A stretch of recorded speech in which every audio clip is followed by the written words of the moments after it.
It is Monday, March 23rd, and welcome to this broadcast. And for the next two segments, you'll hear from our favorite analyst on the war and all things terrorism, Sam Faddis. You know, Sam, the fog of war is no longer just over battlefields. It is now in our feeds, our airwaves, and our minds. Now, Tucker Carlson has escalated his rhetoric even further, suggesting that Israeli intelligence, specifically Mossad, may have been operated inside Qatar to help drive the conflict forward. A stunning insinuation, Sam, one that, if true, would withdraw alliances overnight. But here's what Qatar had to say. They unequivocally denied it flatly, publicly, and without hesitation. So where does that leave us? Caught between claims and denial, suspicion and strategy, truth and narrative. Tucker now says he may be under scrutiny by the Justice Department for his communications tied to Iran. The White House says that simply is not happening. He suggests intelligence manipulation, Sam. Officials suggest it's his imagination. And layered on top of it all are whispers, dangerous ones, that voices and media could be influencing adversaries intentionally or not. And so let me be clear and grounded here, Sam. There is no verified evidence that Tucker Carlson has acted as an agent, asset, a tool for Iran. There is no confirmed evidence also of Mossad operating in Qatar to escalate this war. But what is real is far more unsettling, because what we're watching is a conflict where information itself, Sam, has become a weapon. Narratives are launched, counter-narratives follow, truth struggles to breathe somewhere in between, and in that space, you know what arose? Trust. And this is how modern wars expand, not just with bombs, but with this thing we call belief. And so before we rushed to conclusions on Carlson, on Qatar, on Israel, or on our own institutions, this is what I ask you. Who benefits from the confusion? Who gains when Americans no longer know what or who to believe? Because once doubt replaces clarity, every voice becomes suspect, every claim becomes ammunition, and every citizen becomes a participant in the war, whether they realize it or not, which is why you are our go-to guy, because you don't engage in any of that. You only care about the truth and the facts, no matter what side it comes down on. I think you put your finger on something incredibly important, Armstrong. I mean, you ask who gains. The answer to that question is probably a little different in each one of those circumstances, but I can tell you who loses. We all lose, right? I mean, I have watched since Joe Kent came out and resigned and has come out speaking publicly against the war effort. Now, you can agree with Joe, you can disagree with Joe, you can agree with his motives, but maybe not every action he's taken since then. I mean, that's all. Each individual is entitled to their own opinion, come down differently on that. But you have watched the knives come out and the insinuations against him, against a decorated combat vet, whatever it is, 12 combat deployments. And when he finally retired, he went to work for CIA's ground branch, which means he put himself even more in harm's way. Lost his wife in Syria, and yet this guy's being savaged by people who, quite frankly, are just making stuff up. There are, in many cases, there are clear political motives for spreading lies. In other cases, I think it's just people enjoy the celebrity. It's just cool somehow to post something and have 1 million people repost it. And God knows it's much easier to smear somebody than it is to ever clean it up and actually convince people of the truth. It's very sad. And Tucker? I have been a huge fan of Tucker Carlson and used to watch his program religiously, I guess when he was still on Fox. he has said, unfortunately, a number of things recently that I find it very difficult to believe. And in all of those cases, it seems, as you suggested, that so where's the proof of this? These are some pretty explosive allegations. So don't just tell us a guy told you or you somehow know. If you're going to make this kind of allegation, you are sort of obligated to provide some sort of substance, not and I don't see that substance. Oh, it troubles me a great deal. You know, I tell you something else, Sam, that just isn't right, man. Even here in D.C., over our skies, unidentified drones, multiple, coordinated, and unclaimed, have been spotted over Fort McNair, one of the most sensitive military installations in America. You're aware of this. Not a hobbyist mistake, Sam, not a stray device, but something like a pattern. I mean, these drones appeared in restricted airspace, airspace that is among the most protected on the planet, and yet no clear origin, no operator identified, no immediate explanation, and that alone, Sam, should concern every American. I mean, let me say this about what this signals. This looks like, to me, it's my opinion, probing behavior, testing detection systems, measuring response times, identifying vulnerabilities, not chaos calculation, and the timing is no coincidence, Sam. Heightened tensions abroad, growing fears of retaliation, a world on the edge, and here is really the uncomfortable truth which I'd like for you to address. If drones can hover over Fort McNair, steps from the core of American leadership without immediate attribution, then we're facing one of two realities. We're being tested or we're being warned. Modern conflict, as you're well aware, you've said it many times on this platform, doesn't always begin with explosions. Sometimes it begins with surveillance, silence, and signals, and right now, the signal is unmistakable. Someone is watching. Yeah, well, look, everything that you identified as a possible motive or reason for conducting this activity is dead on. That is precisely what I think, and what I have thought every time we've had these drone intrusions, which actually have gone on for some time now. I mean, back when all this was happening over New Jersey, back whatever that is, a year ago. Now, there were also drone intrusions over really sensitive U.S. military installations down general vicinity of Norfolk. I mean, there are nuclear storage sites there, there are CIA facilities there, SEALs are there, it's the biggest Navy base in the world, et cetera.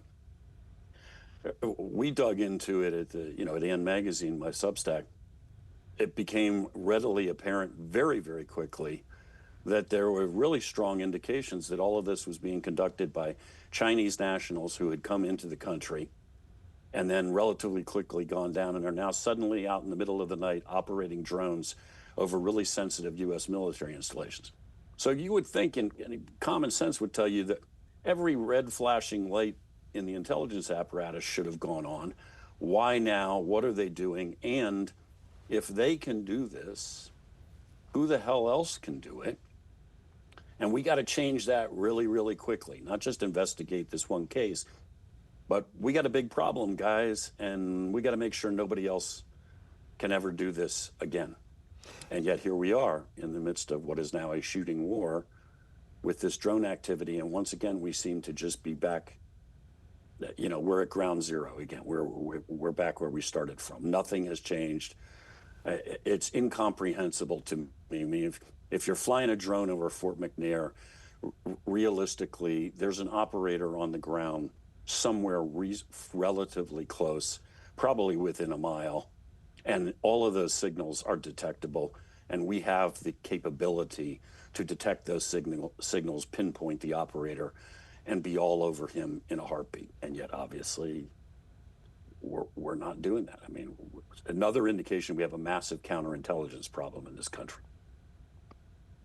Well, I'll tell you one thing, we don't have a problem finding people that we're going to get tickets to when they go through those cameras in those areas where you have this trafficking. I mean, people get tickets like you wouldn't believe. They can get your license plate. I mean, they've got cameras anywhere. You telling me we cannot pinpoint where this drone is being operated? I mean, come on. Unless the government is playing us, is this government propaganda against us? Because listen, when you think about the theater of war and what America's capable of and what we have in the laboratory and what we've done, I mean, this doesn't even add up. Maybe we're not just being told the truth here. Well, I mean, I'm never going to say that I'm going to guarantee you're being told the truth, but I think a big chunk of what you're looking at is you are just looking at a lethargic and, in many cases, incompetent bureaucracy. Business as usual. There's no sense of urgency. There's nobody moving. I mean, I've walked into units, teams that I was put in charge of, and started to take it over from somebody else and started to give orders. We got to do this, we got to do that. And then I turn around 5 minutes later and realize nobody's moving and their feet are up on the desks and they're in this sort of, I'll get to it when I get to it mode. And you have to, I mean, a lot of people have been in this situation. It's like, okay, maybe I didn't friggin' make myself clear here. That was not a request and it wasn't a suggestion you do it someday. Why are you still here? Why aren't you already moving? I don't know where there is no such sense of urgency. I got to tell you, we're going to take a break, but I got to tell you something.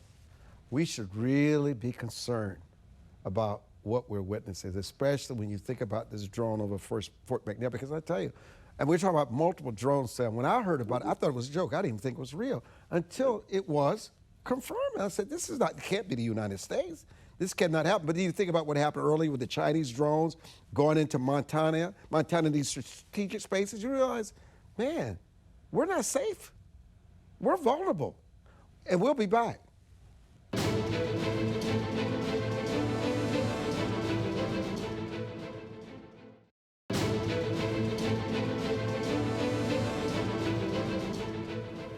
So, Sam, let's talk about allies in motion and leadership on trial.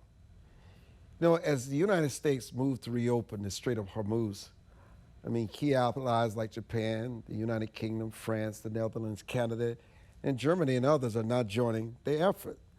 Jets in the air, warships moving, drones intercepted. A vital global artery has certainly become a battlefield. But, Sam, beneath this coordination lies a harder truth. Many of these allies were not central to the original decision making, yet now the fact that they're fully engaged. And alliances are meant, in some people's mind, to shape decisions before conflict, not simply reinforce and them after the matter. And so when partners are brought in late, unity may appear strong, but strain can quietly follow. And you can still hear it. And still, they've stepped forward. Not just out of loyalty, but necessity. Nearly 20% of the world's oil flows through the strait, and it impacts them certainly much more than it does us. But here's the point. I have a few points I want to make here. Trust and leadership does not eliminate the realities of operational security.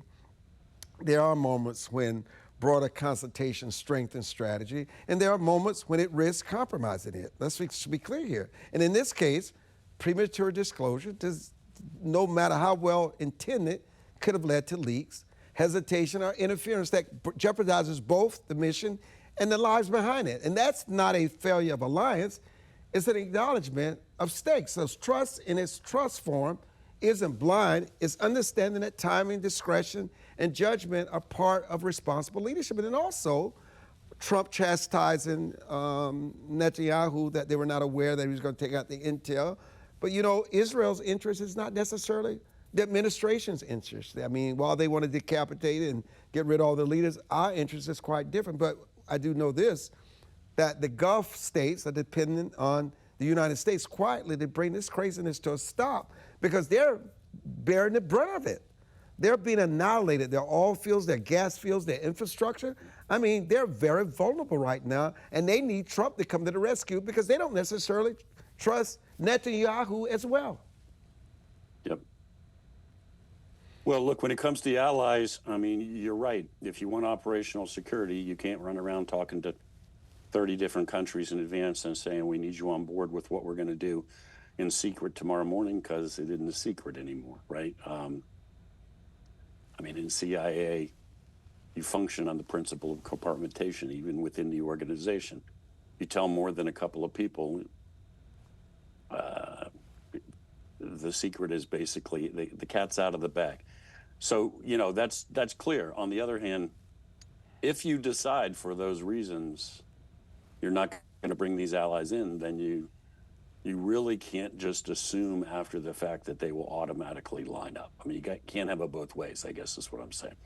You made a decision for sound military reasons, you weren't going to bring them in. Okay.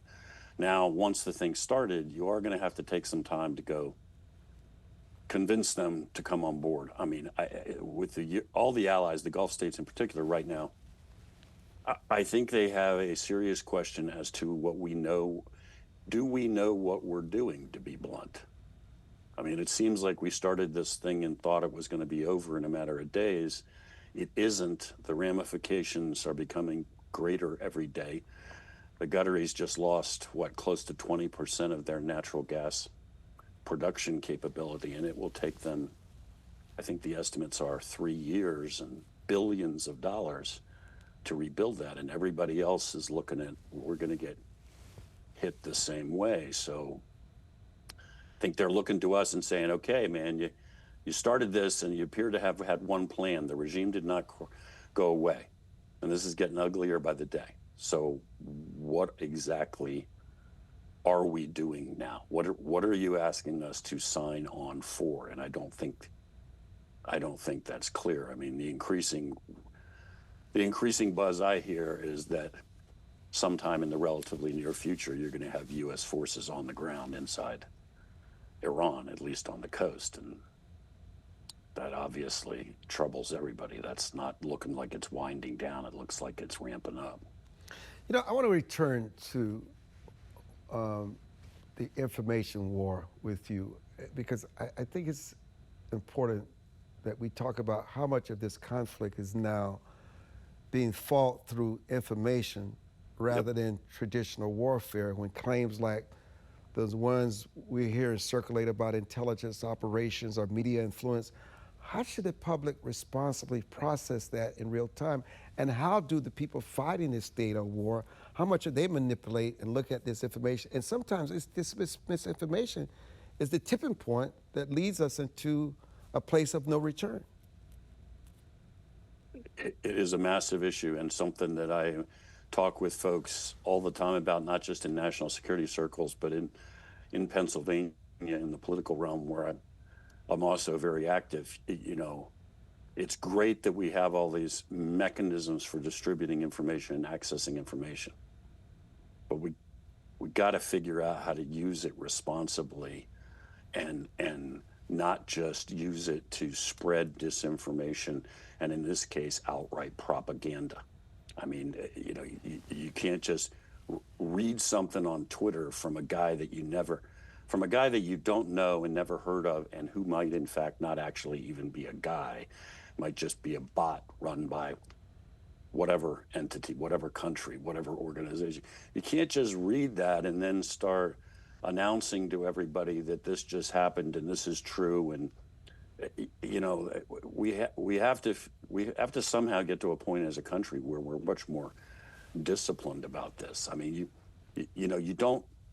Common sense tells you don't just hear from a guy that can't explain how he knows it on the street something, and you repeat it. And yet we seem to do that all the time, you know, on the internet. And it watch Twitter as an example all the time for news on what's going on in this war. Good Lord, 100 times a day I see a post of a video which is completely false, usually AI generated.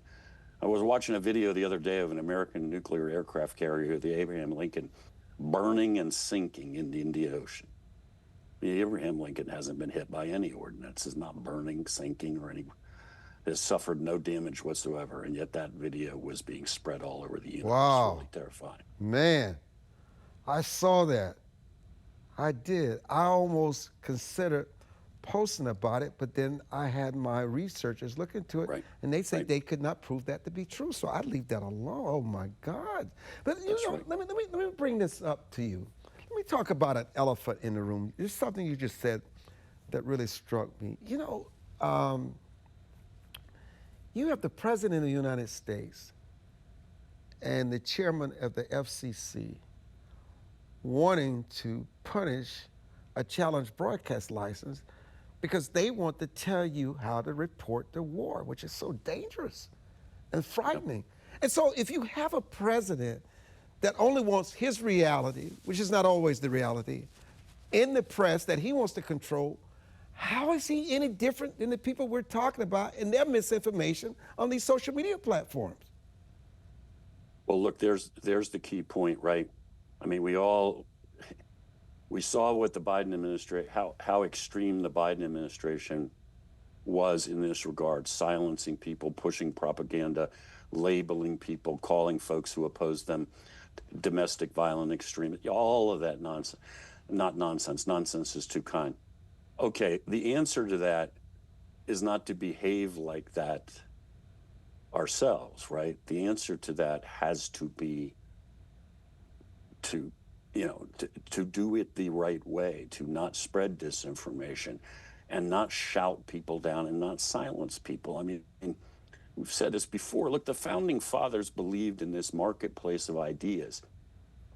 It wasn't a kind, gentle, like English gentleman's club, everybody speaking very politely. I mean, these guys had most of their meetings in bars, for the love of God.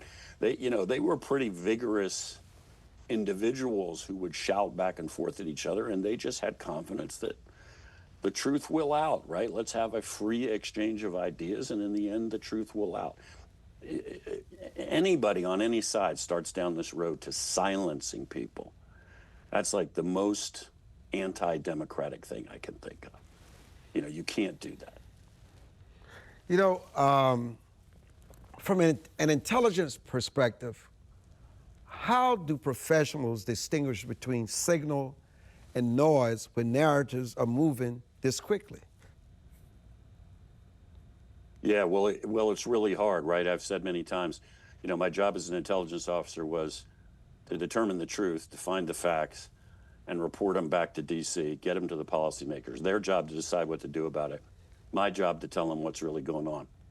And that was really, really, really hard in a lot of circumstances because people are lying to you. People are telling you what they think is the truth, but it's not true. They only know pieces of it. They've been misled themselves, et cetera, and so forth. And that's why they call it a profession where you're in a universe of shades of gray. All you can do is say, this is what I know. This is what I don't know. Here's what I think, but I'm going to tell you exactly why I think that and to what extent I am certain. I mean, you just need to be really grounded. I mean, CIA reports will literally carry a source description that will say, describe how long have we been meeting this guy? What do we think his motivation is for giving his information? What is his access? Like, just because he claims to know about Russian nuclear weapons doesn't mean he actually has any access. I mean, really have to be rigorous on this kind of thing, and that's the way you got to approach it. Obviously, sometimes the answer is going to be, I don't know. I want to say this as I wrap up. I've never, and I'm young. I've seen many presidents. I've never seen such hatred for a president and his family as I see with President Trump. Well, I don't recall any other presidents also having their children, their adult children, involved in policy, and someone like Jared Kushner that the president acknowledged influenced him on going into the war with Iran. I mean, he actually placed his own son-in-law on blast. But you cannot ignore this president's tone, scumbag, and the things that he says, where it built. I even talk to people who support him and who respects him, but it just drives them insane, these feelings. But what people don't want to admit is that the president is contributing to this tone and this reaction and this angst and this anger that people are feeling, whether it's against him, against his family. What about his tone? And why is it that people around him cannot make him say, Mr. President, you remember when we were growing up, carry a big stick, but do it in silence. That's an important lesson for the leader of the free world, and we don't talk about it, Sam. Yeah, he says things that trouble me, and people around him say things that trouble me. The Secretary of Defense or War or whatever often makes comments from the podium, and I think, you know, we're at war, and in war you got to kill people. I get it because I've been to war. You don't joke about it, and you don't talk about it like it's a Rambo movie. Most of those guys you're killing are not Ayatollahs. Probably 20-year-old kids who didn't have any choice, and they were ordered into uniform. So, yeah, we got to do it because we're at war. That's what you do. But you don't high-five afterward and make it seem like it was trivial. Amen. I could not have said it better. That's why we appreciate and respect you so much. Sam Faddis, thank you so much for joining us on this edition of Your Voice, Your Future, the Armstrong Williams Show, and we'll be back.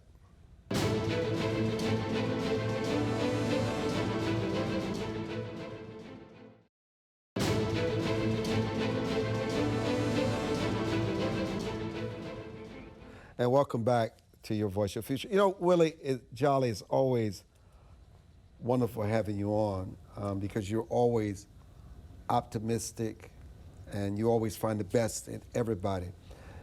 But, you know, there's a moment now in the world where so much feels uncertainty. Yes. The mindset is not what it once was. Yes. People on the edge. You know, sometimes I'm on my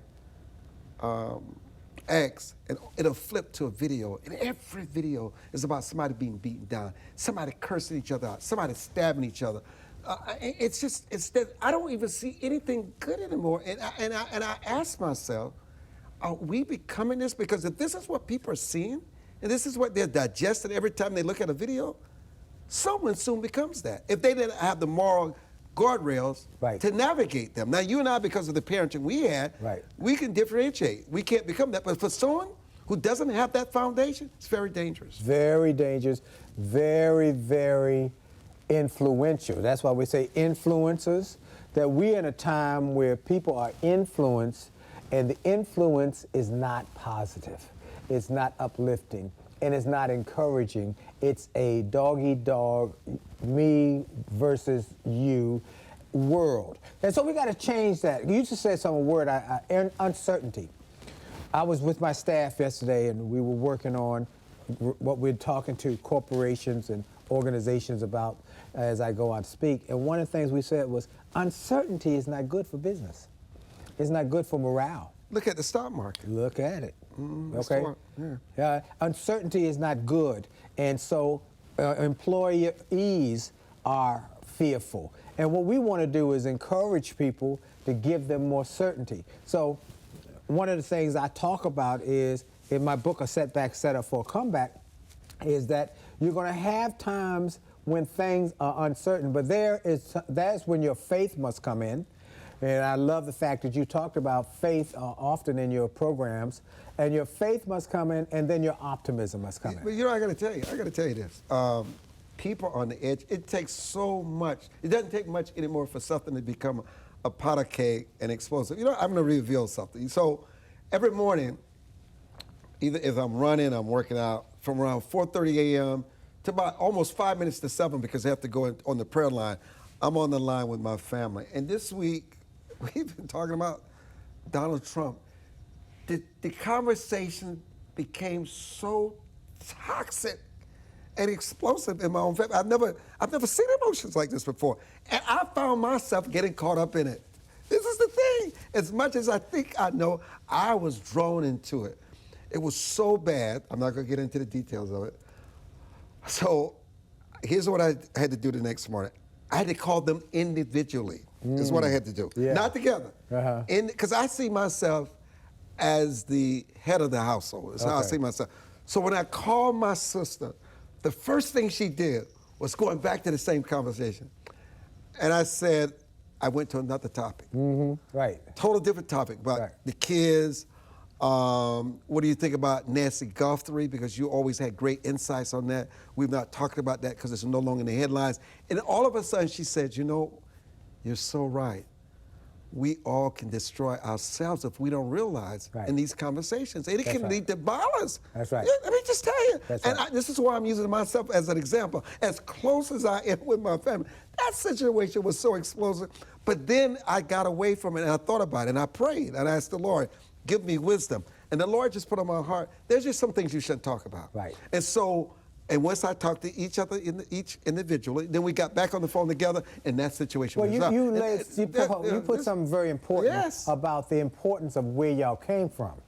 Recently, for those who don't know, I had Armstrong as a guest on my Sirius XM show. Phenomenal interview, phenomenal. And he talked about his parents and how his parents poured into him and his siblings about faith, about family, about hope, and about future. And I love that. And that's why you could... But the point is, no matter how much they pour into you, at some point you can be human and you can become a victim of the toxicity in this world. We become part of what we're around. We are. That's why it's important that you guard your eyesight, you guard your ear sight, guard your heart sight. Or just walk away. Oh, you can't participate. You can't. You get caught up. You get caught, and this is what, and I bring that into this conversation to make people realize. Let me tell you something. You can lose your life. That's right. You can lose your family member. That's right. This stuff is serious, and I also say, and I said this to Sam, the president contributes to this tone in the way that he speaks. We have to understand that the tone that's coming from the top it filters in a million places. And we have to say that tone is not helpful for us to find common ground. And also, when people like TSA agents and people who guard and protect our friendly skies, when you just can lay them off, and not lay them off and have them work and not pay them, they feel like Congress is still getting paid. Right. They're not affected by this. They become angry. They want somebody to be punished. Well, you want to know what it feels like. So if somebody's going through security and I see them carrying a gun, sometimes I don't say that. I hear things are going through security screens right now. It's just crazy. People become so angry, they take it out in the worst kind of way. They don't even realize what they're doing until they see the devastation of their actions. Go back to what I said. Uncertainty is not good for business. Not. And so helping people, what I want to do is help more people and help more companies and more organizations to get a sense of certainty in a time of uncertainty. I want to encourage you to go to winwithwillie.com where we have free resources. If you're a TSA agent or you're somebody who's going air through traffic controller, air traffic they're controller, not being paid now. None of them being paid. If you're not comfortable wherever you are, go to Win with Willie. We got resources there, many of them free, to encourage people to get through these tough times. Well, why do you think some people, and I know you answer this, they rise during difficult times while others become so overwhelmed, they commit suicide, they commit terrorist attacks, they do some of the most deadliest of things. And how do you personally stay grounded when negativity is constant in the news cycle? I mean, it's constantly Input determines output. And the other thing is, too, is I tell this story, is that no matter how sophisticated we are, no matter how much exposure we've been exposed to the Bible and the truth, we're still human. We're all capable of becoming unhinged. So what I tell people to do, and I tell them in my books, I tell them in my radio programs, I tell them on my speeches, the first 20 minutes of your day is the most important part of your day. I agree with that. You must fill up your mind with the pure, the powerful, and the positive. So I make a point, first 20 minutes, I take time when I get out of bed to say thank you. Then I pray. And then I listen to something positive. And we even put out a daily 1-minute message on radio, on television, on social media, free, to give people something positive in the first 20 minutes, because that has a process of programming of your mind. You're admitting something here. People are literally mentally on the edge. They are on there. They're in an emotional. They're on an emotional roller coaster, and they don't understand. It takes something very little to snap. Snap them. Yeah, snap. Like, just a little spark. A little spark. That's right. And so we got people who are living lives of quiet desperation. They look good on the outside, but on the inside, they're exploding. Oh, they're all to pieces. Yeah, it's true. And so what we want to do is encourage everybody to get through this tough time. This is a tough time. It's so many Fuel things. prices, grocery prices. don't know how you're going to pay your bills, rent. You can barely pay your rent. You're about to be put out your house. You can't tell people what's going on. You look good, you dress good, you drive good. But inside of you, you've lost your way of life. It's falling apart. That's falling apart. So I want to encourage people. I want to encourage you, wherever you are in your life, if you're going through a tough time, please go get some of the free resources I put at winwithwillie.com. Motivational moments, motivational minutes, some excerpts from my books to just give you hope. Let me tell you what hope is.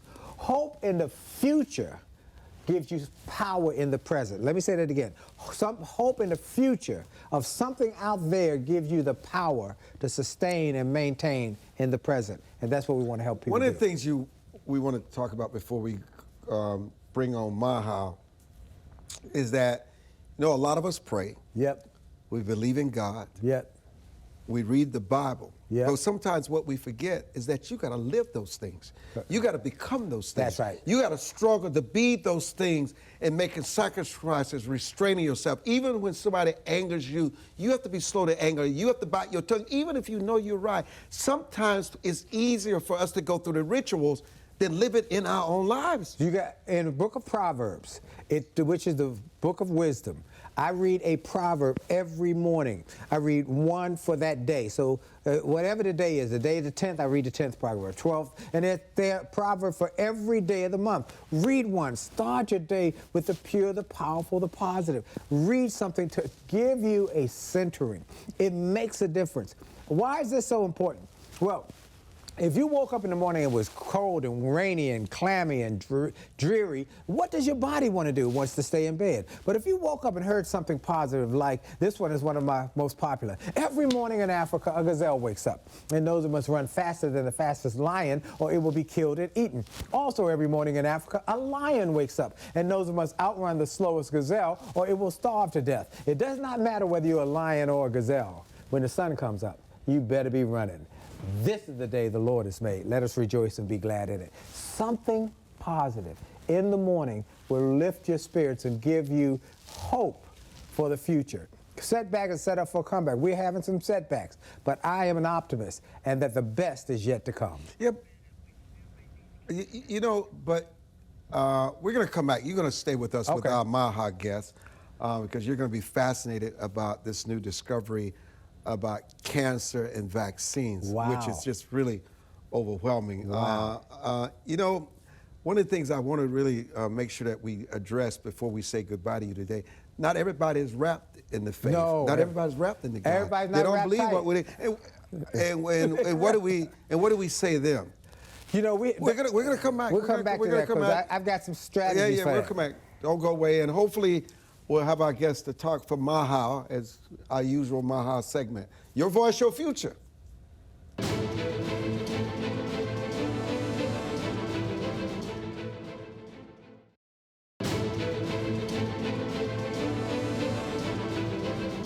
So, Willie, if there is no higher source of meaning, how do you determine what ultimately matters, and why should anyone else agree?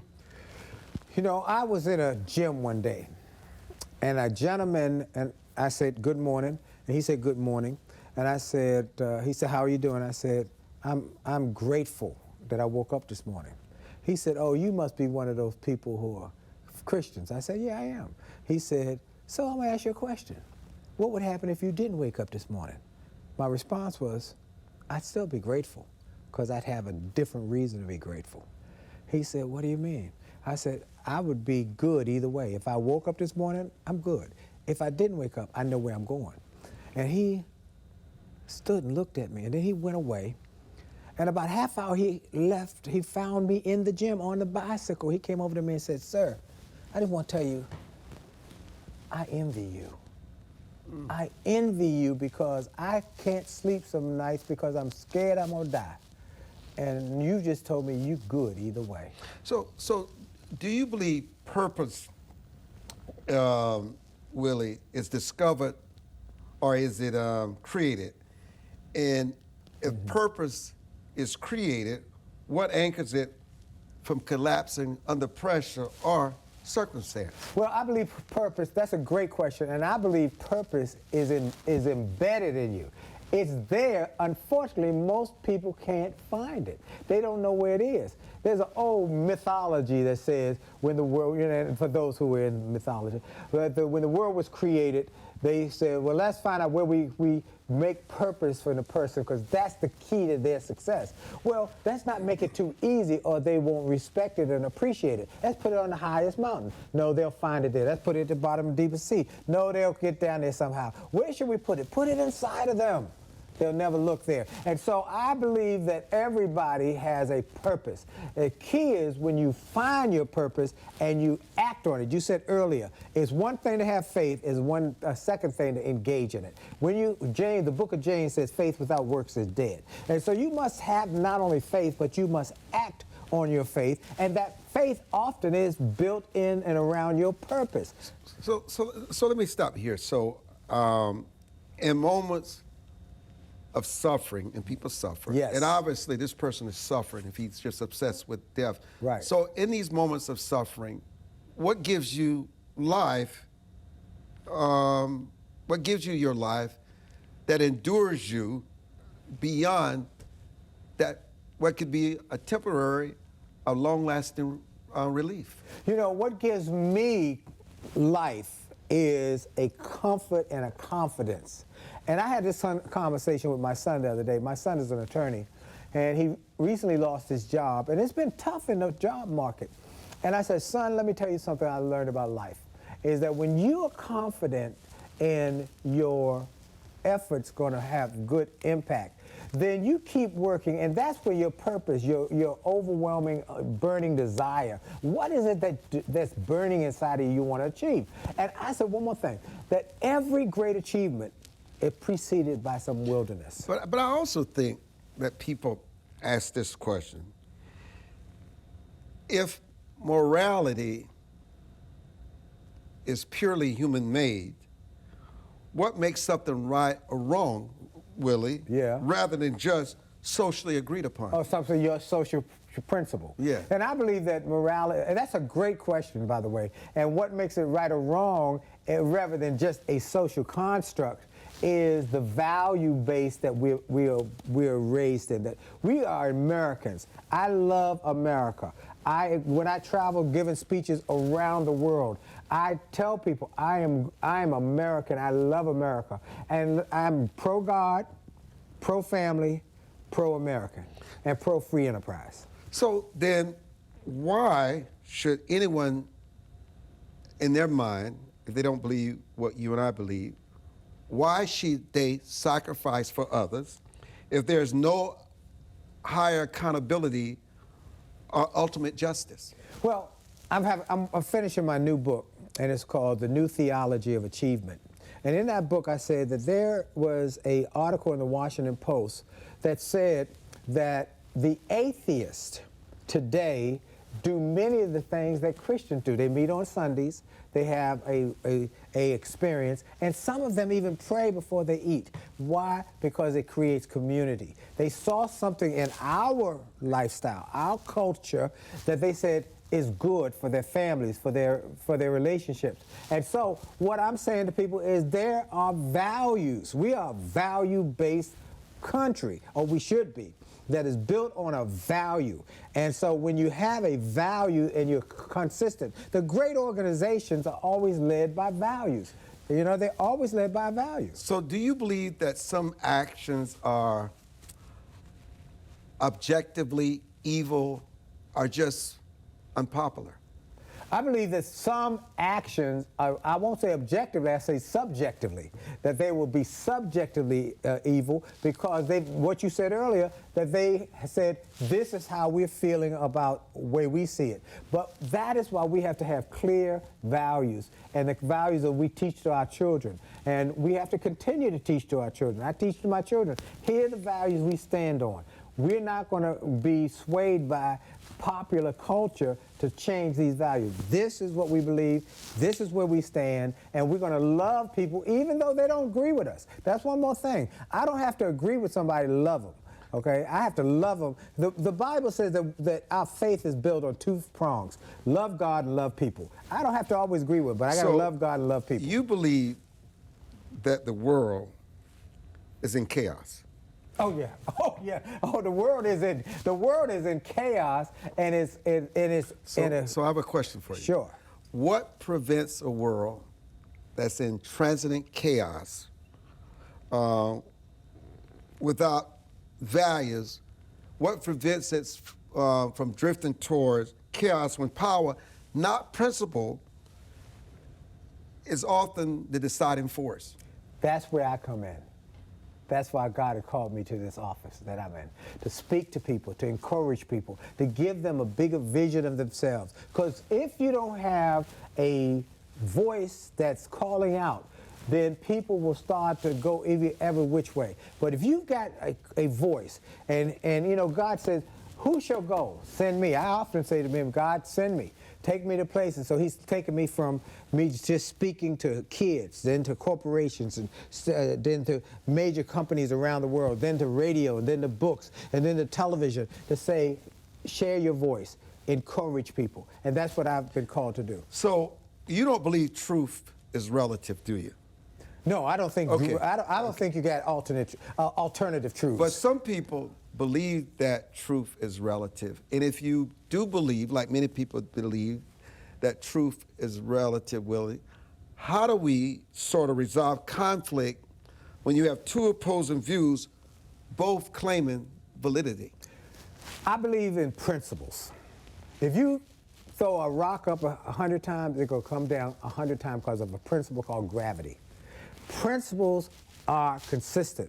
You can try and ignore them, you can try and erase them, but they're going to always be the same. You can jump off a bridge, you're always going to go down. So so you're talking about order. Is order something that we inherit or we must constantly fight to maintain? We must fight to maintain it. We must fight to maintain it. It doesn't come. Look, inheriting ideas and things are going to be part of our life. But like little kids come here, I got a little grandson. He comes with certain things that he just does innately. But it's my job as his parent to now mold that determination, that want to do it his way, into somebody who's going to be successful in life. So we inherited, oh yeah, we got some things we inherit, but it's our job to stay on the path to fight for the greater good. So you would believe that there are those who consider themselves to be atheists, agnostic, because that's what they present in their public selves. Yes. But in their private selves, when they're shouldering burdens and sickness and uncertainty, they acknowledge a God, pray to a God, seek help from a God that they would never acknowledge in their public lives. That's exactly right. I have two friends in New York who, you know, I'm part of the Speakers Association, and I was the president of the Speakers Association DC chapter, and I got the highest award in the speakers industry, the Cavett Award. And these are two dear friends in the speaking industry. They were avowed atheists. He got cancer. It metastasized. He called me, said, would you pray for me? And he started going to the synagogue. He said, I'm going to go to the synagogue. I said, go to the synagogue and have them pray for you. And his life changed because he realized that there was some hope that came through that. You know, I think my final question, because I think we're about out of time. Why do you think humans across cultures, Willie, consistently search for something beyond themselves? Yeah, that's a great question, because the reason we search is because we realize we don't have all the answers. Even the greatest theologians, I have a doctorate, and I have a master's in theology, a doctorate in ministry. I've had all sorts of classes. Even then, I don't know nothing. I don't know. I know that there are questions that I cannot answer. And that is why I know there's a greater God who gives me comfort, you know, in the tough times. You know, I want to thank you and Sam Faddis for joining us today. I'm glad we're ending on this uplifting note. You know, I always say, as a writer, as a broadcaster, as a human being, I always start my day, and everything is that I could be wrong. I could be wrong. You're absolutely right. I could be wrong. I don't think I'm wrong on But this. I could be wrong. It forces me to always re-examine myself Yes. and what I'm anchored in. And that, in fact, when you ask that, you can be better. And we're out here, and you should ask that as well. Thank you for watching. I'm Armstrong Williams. Make sure you follow us on Instagram, Facebook, and Twitter at Real Armstrong Williams.